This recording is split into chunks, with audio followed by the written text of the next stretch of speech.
Platform തുടങ്ങുക എന്നത് എനിക്ക് ഈ 1 വർഷം കൊണ്ടോ 2 വർഷം കൊണ്ടോ ഒന്നുള്ള ഒരു ആഗ്രഹമല്ല.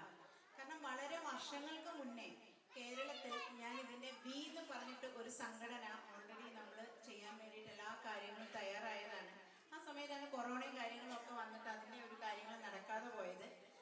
ആർക്കും പുറത്തിറങ്ങാൻ വയ്യ, മീറ്റിങ്ങുകൾ കാണാൻ വയ്യ, ആർക്കും അങ്ങോട്ടും ഇങ്ങോട്ടും സഹകരിക്കാൻ വയ്യ.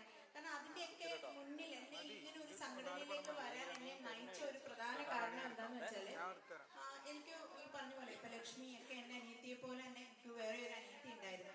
അവളുടെ ഒരു ആത്മഹത്യ എന്നെ വല്ലാണ്ട് വേദനിപ്പിച്ചു. അതിൽ നിന്നുണ്ടായ ഒരു പെയിൻ അന്ന് തൊട്ടേ എൻ്റെ മനസ്സിൽ ഉറങ്ങിക്കിടന്നിട്ടുണ്ടായിരുന്നു.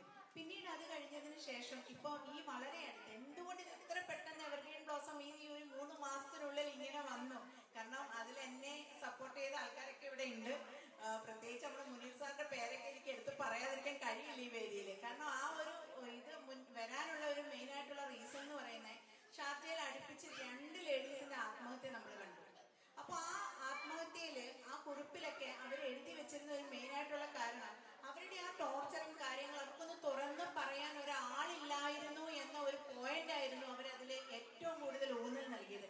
ശരിയാണ്, നമ്മളെ കേൾക്കാൻ ഒരാളില്ലാതെ വരിക, നമ്മളോട് മിണ്ടാൻ ഒരാളില്ലാതെ വരിക, അതിന്റെ ഏറ്റവും വലിയ പരിഹാരമാണ് ഇന്ന് എവർഗ്രീൻ ബ്ലോസത്തിന്റെ കൂട്ടുകാരി എന്ന് പറഞ്ഞ പ്ലാറ്റ്ഫോം.